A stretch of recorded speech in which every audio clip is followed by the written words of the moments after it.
So, I think, without further ado, ladies and gentlemen, please welcome to the stage Michael Shannon. All right. Hello. Hey, how you doing, Michael? Thank you. Thank you, man. Have a seat. Got some water there, if you'd like it. It's very good water. Yes. Thank you so much for coming along today. Thanks for having me. It's a great pleasure to meet you. I've been an admirer of your stuff for many years now. I suppose I was introduced to you actually via Boardwalk Empire, like a lot of people. Yeah. And I suppose that character, Agent Van Alden there, in many ways encapsulates a lot of the qualities that you bring to a lot of your portrayals, that sort of manic intensity. I mean, these are words that you must be bored of hearing, though, now, are you? Or do you get irritated when people That sort of... manic street intensity? Yeah, like No. Yes, I don't mind being called manic or intense. yeah. But Van Alden, honestly, was a bit of a shock to me. When I met with Terrence Winter and Scorsese, Terry pitched the character as being kind of the, maybe not the protagonist, but the avenging angel of the show. Very righteous, good man who really wanted to smash the scourge of alcohol. And I had no idea that by the end of season 1, I would have completely abandoned any hope and sunk into the depths of despair that I did. I thought I'd kind of like come on and arrest somebody every week, but didn't really work out that way. But a lot of your characters do tend to be these people who, in their minds, are sort of convinced they're going one way and then end up going quite another. Like they're confused in a lot of ways. Richard Kuklinski, who you play in The Iceman, can be viewed like in two quite separate ways. Either he's a sort of irredeemable psychopath with some vaguely redeeming qualities, or he's a sort of, at heart, maybe a nice guy who happens to, kill people for a living. How did you approach him? How did you think about him? Because this is a real guy with a documentary, an HBO documentary that was made in the early 90s that introduced a lot of people to him. For me, doing the movie, it was partly a biopic, partly about Kuklinski. I mean, largely about Kuklinski, but for me, in terms of my interest in it, I was also interested in it because, and I know this makes me sound like a complete wackadoo to a lot of people, but I think there are, not everybody in the world, but there are certain people in the world that make their salary, their financial well-being off of the misfortune of other people. I mean, I've heard this theory thrown around by economists and journalists and whatnot. It seems to be something that's going on in the world. So I looked at this particular story as an exaggerated version of that. I mean, because there are people that do that, and then they take the money, and they pay all their bills, and they kiss all their kids on the forehead and tell them they love them and tuck them into bed. And it's something that seems to be happening in the world right now that I don't really understand. So I was interested in putting this story up on the screen as sort of an exacerbated version of that. Because this, even though it is ostensibly a biopic, this is not like the authoritative version of Richard Kuklinski's life by any stretch of the imagination. It's inspired by it, really. Right. Now, I was saying to you before you came on stage there, I'm not really a film journalist or a critic as such. So I hope... Neither are they. No, exactly. Yeah. So we're going to switch over to my keynote project right now, Control Tower. There we go. And so these are some Please genuine... don't play the trailer again. No, not just yet. We'll good. play lots of clips later Thank on. you. These are some genuine comments, as I say, that I found Fair enough. beneath the comment. We'll start off with one from... Kathy J. Kathy J, good old Kathy J. And she has this to say. It's very positive. Just saw this movie today. Love the cast. Michael Shannon performance is, where's she going to go with it? Unforgettable. Oh, nice. It's a thumbs up from Kathy J. So that's lucky. You're really good at building tension and suspense. Well, I thought that it would be too tense if I left it too long. Yeah. You know what I mean? plus, I want to start you off on the positive ones. Oh no. Mr. Torchomp fan. He's a massive fan of Mr. Torchomp. Who is that? He's a Pokemon guy. Oh, okay. Well, I'm eagerly awaiting this. Yeah. This comment. Well, he says, looks like a contender for Best Picture on next year's Oscars, and that's from Mr. Torchomp fan. Come on. I don't see that happening. That is a massive vote of confidence from Mr. Torchomp fan. I'm not discrediting his opinion. I'm just saying. He's called them right a lot of every year. The Academy are older citizens, and I think this movie might be a little too upsetting. Yeah. You know. I mean, I don't know. It would be a real surprise to me if that happened. I would be shocked. We'll wait and see if Mr. Torchomp fan is proved right. Monk Sally, she's a monk, says, Winona Ryder is playing a mom? My God, I feel old. To which Kevy2 replies, she's 41 years old, dude. She should be playing a grandmother. Yeah. Yeah. I mean, it's all relative, I guess. Yeah. Yeah. Is she even? She's the same age as you, or maybe a tiny bit older, isn't she? She's a little bit older than me. Yeah. She reminded me of that every day on set. Right. She said, "Look, I'm a little older than you." And I saw her talking about doing the film and saying that she chose to find out as little as possible, really, about the film as a whole, and concentrated just on her lines. So your scenes together, were they just? You wouldn't really talk about what was going on in the rest of the film? Well, it's a little, yeah. She didn't want to read the scenes about me, like, killing people and doing what I do, because she's playing a woman who apparently had no idea what her husband did for a living, which she found very hard to believe. So it was kind of a struggle for her. But in order to help her with that, she didn't even show up until we finished shooting pretty much all of that stuff. We shot that stuff first, and then we shot the family part. So. But there's a suggestion in the film when she's in the hospital, looking after the daughter, and upset and wants to find out who's responsible for hurting the daughter. Right. There's a suggestion that she sort of knows what you're capable of. I should make a clarification. I think it was obvious to anybody that Kuklinski was associated with mob activity.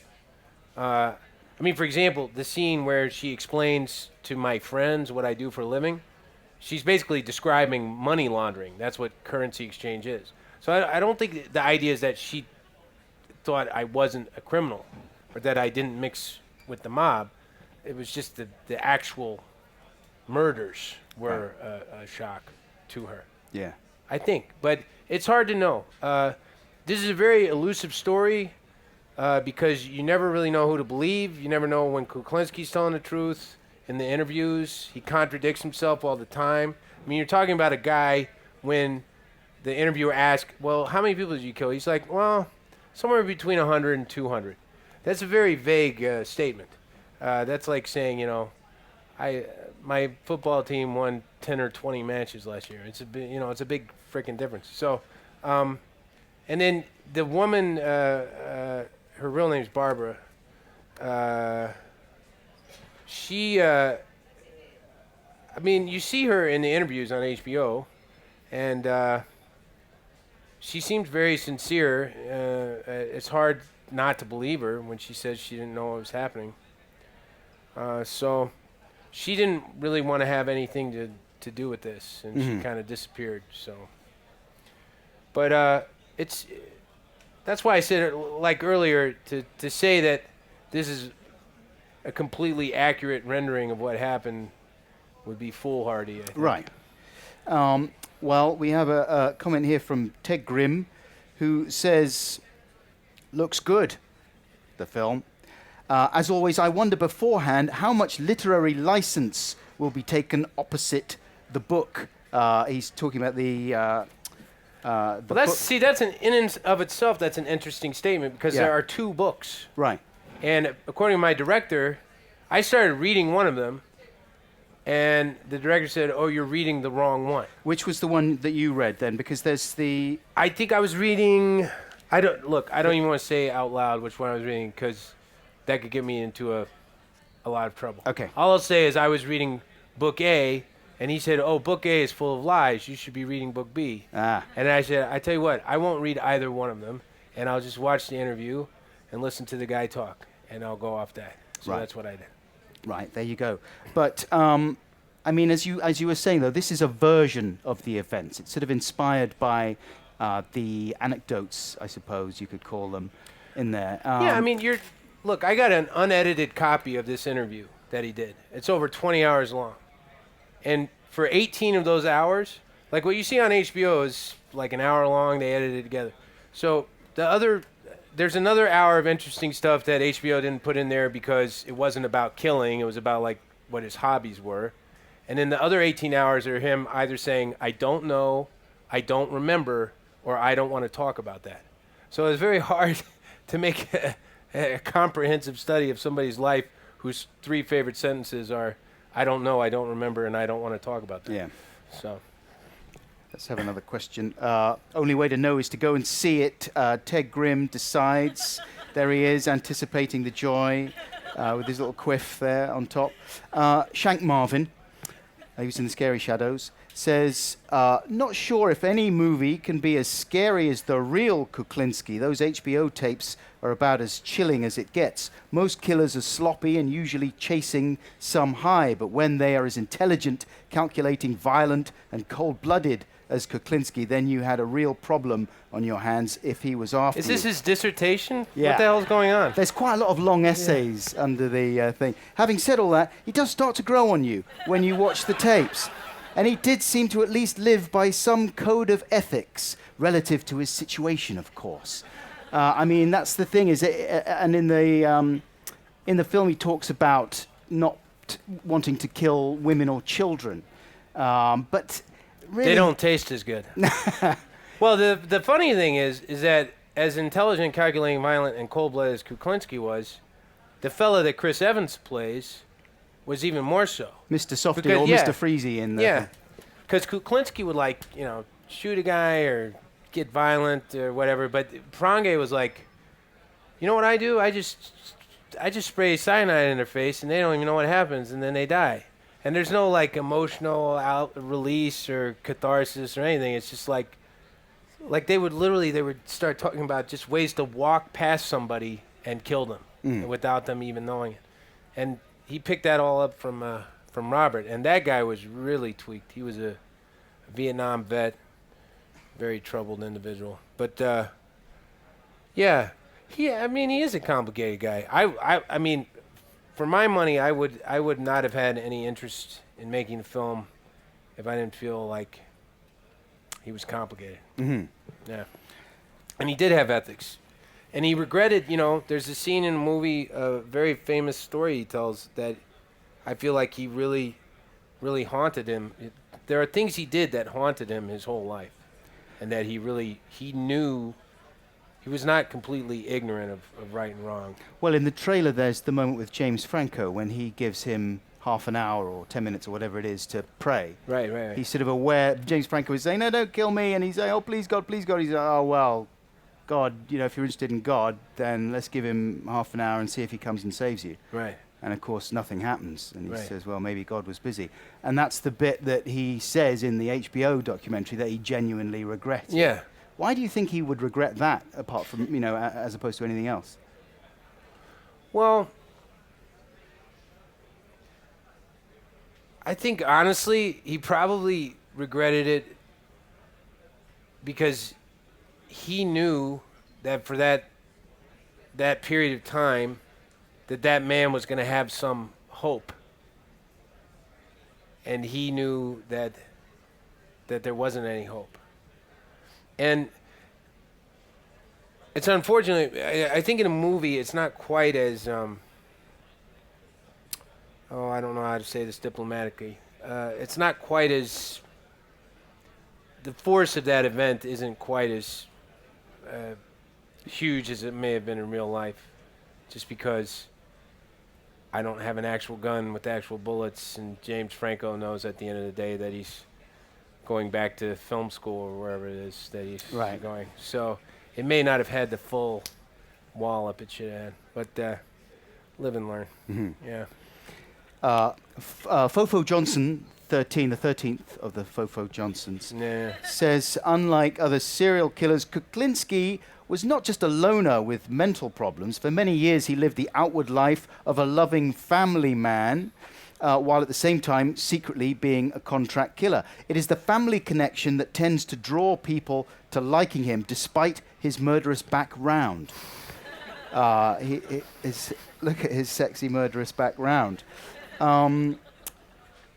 He was, in my opinion, the best camouflage serial killer in American history, considering how long he got away with it. Plus, he never had sex with or eat any of his victims. Just a thought. So he wasn't such a bad guy. Did you write these? I swear, these are genuine. You know, yeah, because that's going too far, isn't it? Having sex and eating your victims is. He did have a fellow that he took to this little cave he knew about in the woods, and he left him there. I think he was tied down. The fellow was tied down. He was still alive when he left him there, and he knew that at night in this cave the rats would come out, and the rats ate this guy. He came back in the morning and he was all gobbled up by rats. So, but he didn't have sex with him. Or the rats. Yeah. So he's all right. About. Yeah, just a thought, eh? Bo Hansmorton says, I can't help, and this is a sort of a serious point, I suppose. I can't help but think the cold-bloodedness of Hollywood. Think about the cold-bloodedness of Hollywood, I guess he means there. Their constant reality violence and nazis. They're obsessed by nazis.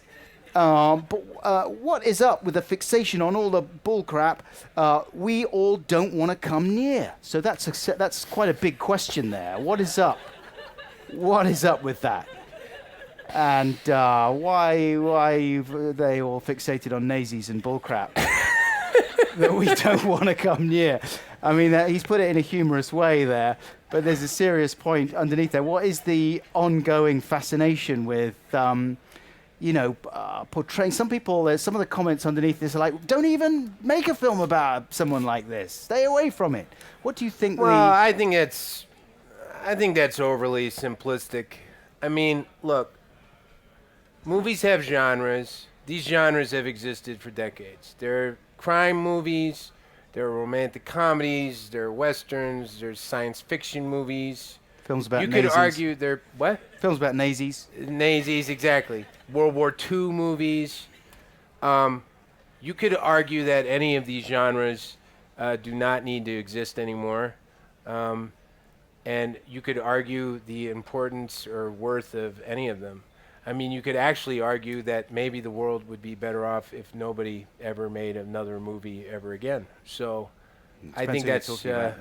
there's a few directors that's true of. But yeah, I mean, it's not essential, but I don't know. People like to watch movies. I don't blame the movies for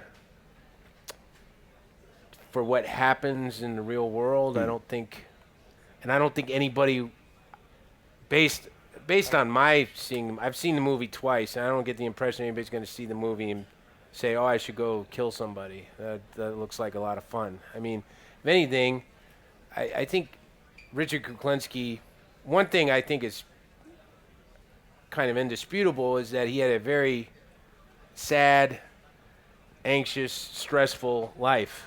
I don't think he was a happy person. I definitely don't think he died a happy person. And so I don't think it's condoning or recommending this lifestyle to anyone. Why people find it interesting, I don't know. I've already explained why I thought it was interesting. I think it's a more extreme version of a conundrum that exists that, unfortunately, it seems like in order for some people to make a living, other people have to suffer, and I don't know why that is. Why do you think you're A, cast in those roles, and B, so good at portraying a lot of those roles, you know? Well, I'll tell you, Richard Kuklinski is the first hitman I have ever played in my entire acting career. I've never played another hitman. I suppose when I say that, I'm talking about people who are, well, they've got a sort of malevolent streak, but they're struggling with it. They're not sort of one-dimensional monsters ever, your characters, but they are people who are frightening because at any moment they appear to have the capacity to just sort of explode with rage or violence, and sometimes do, sometimes don't. Is that, I mean, are you personally, it's obviously simplistic to think that that's what an actor is like, but that's the temptation when an audience is watching an actor being so good playing those roles. They think, oh, well, probably that's what he's like. Right.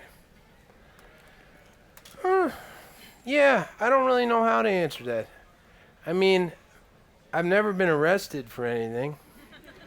I haven't physically assaulted anyone. But are you, I mean, I don't think I'm suggesting that that's exactly what you're like, but Right. are you fascinated by those people per se? Or Look, I know this is frustrating because I know everybody sees some big, huge through line throughout my entire career, but I swear on a stack of Bibles, I think every character I play is completely different. I don't know how else to say it. I get asked this question a bazillion times, and I've answered it every possible way I can think to answer it, and I don't see a through line. I really don't. And then maybe I'm an oblivious idiot, but I just don't see it. I don't see it. I mean, all I know to say is that the essence of drama is conflict. I would play a perfectly nice guy who didn't have any problems if I thought anybody in the world would want to sit and watch that for an hour and a half. But would you want to see that? Is that what people want to see me do? Is just sit there and be like, everything's great. I'm so happy. This is awesome. The end. I mean, what are you going to do? You're making a drama. You're making... it's like the same reason people like to stare at fire. They want to see something but happening. it's not, you know, you can have drama without all the characters being pregnant with menace. And that is something that is common But I don't even I'm look not at saying it that that way. all your characters are like that. I'm just saying that a few memorable you ones take something have like Take Shelter. Curtis is a very normal person at the beginning of that movie. He has an incredibly mundane job. He mines sand. He has a very normal house in a very normal little town in America, and he starts having some bad dreams that freak him out. And, you know, to me, that's nothing like the Iceman. It's nothing like Boardwalk Empire. No. Or it's nothing like The Runaways with Kim Fowley, who's just a freak who cares about music and is kind of filthy-minded. Like, none of those... I don't see... Every time I pick up a script, I'm like, wow, this person's so interesting. Like, when I picked this up, I was like, I've never done anything like this. And then inevitably, it's like, so how come you always play the same character over and over again? I don't get it. It eludes I me. hope that's not how my comments came across, because I don't think that You at want all. to fight? Yeah, a little bit. I don't think you do play the same character, but there is, you know, it's not reductive to say there is a thing that you do very well. Do you know what I mean? I don't think. What, like the flipping out? Well, you do. I mean, you do flip out very well. I'm not saying you always do. I don't want you to do it now, for example. Yeah. And you know, you do have a I wouldn't menacing... flip out in an Apple store. I'm smarter than that. No, you wouldn't get your free iPod. Yeah. But let's leave this for the moment. No. I want to explore this. All right. Because I I really need to get to the bottom of this for my own sanity. I mean, it's just that. Yeah, I'm an irascible fella. What can I say? It's in my bloodline. Right. I come from a long lineage of hotheads. Yes. Is that true? Yeah. Well, I know that you're a father. I'm a father as well. Yeah. And it occurred to me Prove that. Just kidding. The reason I mention that, though, is that as a father, it sort of occurs to me that some of the time, you know, it's an acting challenge. You know what I mean? I don't know if you feel this, but for me, especially when you have to play the disciplinarian, that's not really in my genes to be stern and With a child. Yeah, and sometimes I have to kind of do a bit of mock fearsomeness and give them a scary stare in order to make them do exactly what I want, or maybe stop them doing things that they shouldn't be doing. You know what I mean? Right. And inside you're sort of thinking they must know that I'm putting this on. Just see through it. Yeah. Do you feel like that, or are you able to muster convincing menace better than I am? You know what it is ultimately, and honestly, I think I even feel this with Kuklinski, which I can't believe I'm saying this because. Someone had to bring it back around. No. But I this could be totally misinterpreted. I'm not saying that me and Kuklinski are similar in any way, shape, or form. But I do think that a lot of this menace business is actually the byproduct of an extreme sensitivity. Like I am an extremely sensitive person, and I'm hyper aware of everything around me, and I have been my whole life. And to point of uncomfortability, and I feel like that Richard had that same thing where he was just, he was a very still person. I talked to a guy once who met him. This guy was a drummer at a nightclub in New Jersey, and one night the singer that he was drumming for came in with Kuklinski and said, "You remember those guys that were bugging me last week? Well, I brought Richie here, and if those guys come back, they're screwed, because Richie's going to..." And this drummer says that Richard shook his hand and just kind of stared in his eyes, stared at him, and then went and sat down in a chair for 2 hours. Didn't say a word to anybody, just kept looking around the room. The people never came, and then he got up and left. And that he was like an animal. He was just completely hyper aware of everything, and you felt like... He said when he looked at me, it felt like he was just looking through me. It was like he was looking inside of, And so I think that's part of this menace, is just this hyper awareness combined with this real sensitivity to things. A part of my own ability to be, I don't know, volatile or whatever. It's just I'm just responding to whoever I'm working with, or the story, or the words, or the situation. Let's take a look at another comment here from one of the YouTubers, and this one is from Blampf36, who says, "I've been waiting years for this movie to come out, and they cast an actor who looks nothing like Kuklinski. I am bumbed big time." You have made him bumbed. I actually couldn't agree with this guy more. I don't look anything like Kuklinski. How dare you play someone you look nothing like? I know. Well, honestly, when I watched the interview, one of the first things you see is him walking down the hallway, getting walked to the interview chamber or whatever, and he's in his shackles, and he's enormous. And like, I'm not I'm kind of tall or whatever, but I just looked at him like I'm like a dwarf next to this guy, and he's just wide, and his hands are massive, and I just felt like I felt puny. I didn't feel. To describe worthy. Kuklinski to someone who's never seen him before, he looks to me like a sort of chunky version of James Lipton from Inside the Actors Studio. Oh boy, you're lucky he's not alive. No, I'm kidding. Not Lipton. Yeah, he would. No, it's true. It's true. He does look like that a little bit. But I don't know. Yeah, I can't think of an actor that does look like Kuklinski. Yeah. But was there any at any point that maybe Sean Penn should have done it. Right. He can really shape shift. Uh-huh. Did you have any discussions at any point about building you up or putting a body? I'm wearing like a fat pad through most of the movie, but it's basically like a Halloween costume. It's ridiculous. You can't even tell that I'm wearing it. I did go through the trouble of wearing an awful lot of fake facial hair, which is a gigantic pain in the cojones. I'm sure. Yeah. Well, you don't look unlike him, and you certainly capture his essence, and that's really the main thing, isn't it? That's what the perfume company said. Yeah. Essence of Kuklinski. Yeah. It's going to be a popular one. Yeah. And finally, for these comments, I thought I'd end with Ori McGee. saying Shannon is surely one of the greatest living actors today. Yay! on. Come on. Get I outta thought here. because I thought I'd end on an uplifting note. an uplifting one on there. I'm sorry, I didn't mean to flip out on you, man.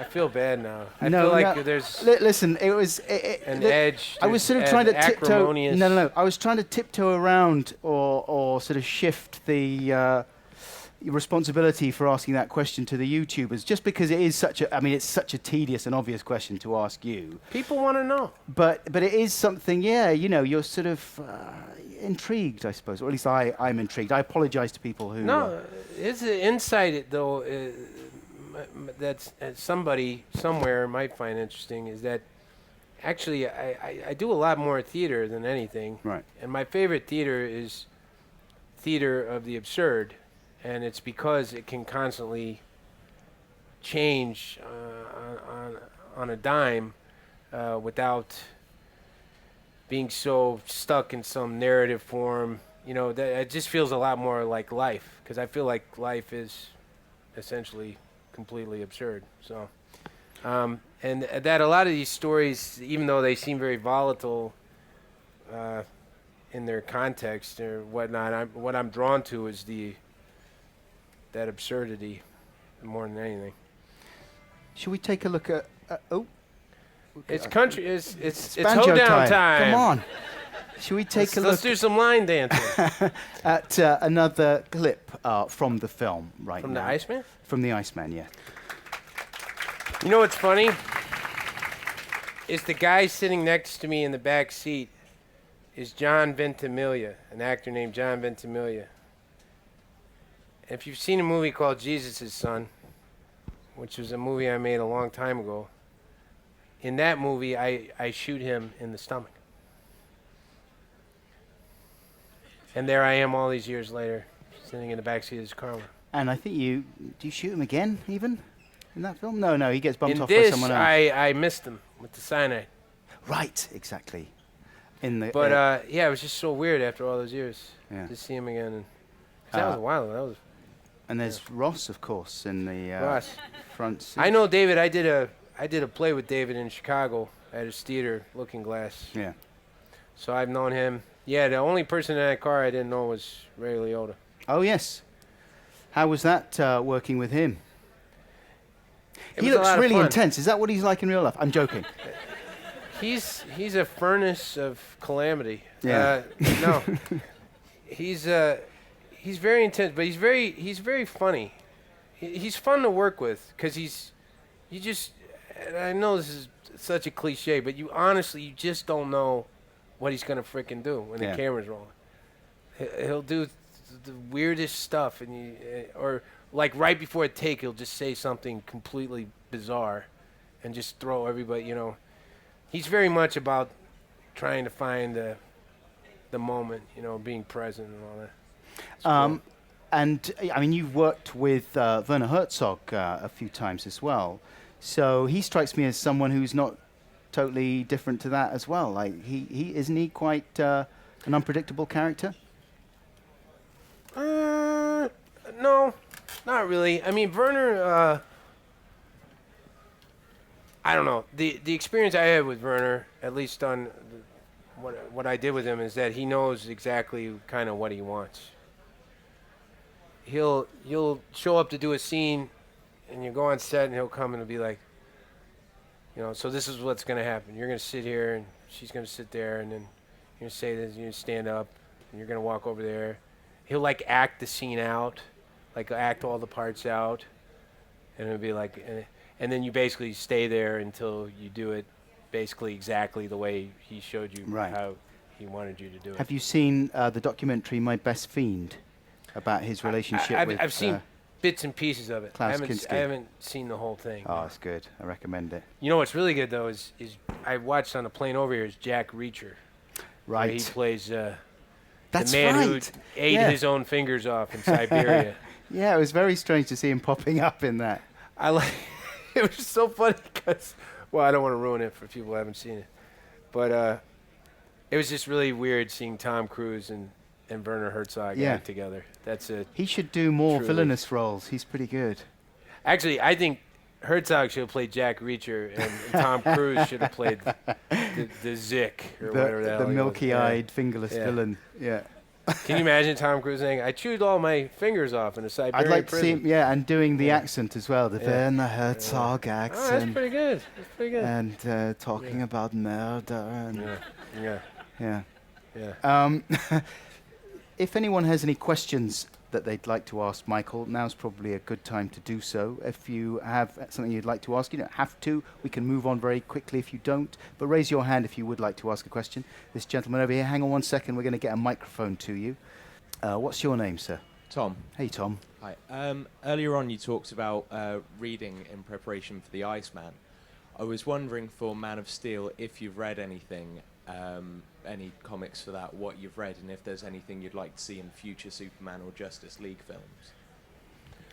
I actually I didn't really I stayed away from the comic books for that. I just went off the script and Zach's vision of the thing. You know, he had a lot of art that he had made, storyboards and paintings and pictures, and actually a lot of the preparation for doing the film was largely physical, in terms of training, stunt work. We spent months. You know, I remember the first day I actually showed up on set and had a line. I was like, "Oh, this is what I do. That's right. I say lines." I thought had become a weightlifter or something. So it was kind of a shock. But yeah, the comics. I didn't really revert to those because, you know, ultimately, no matter what I read, the script was going to be the script.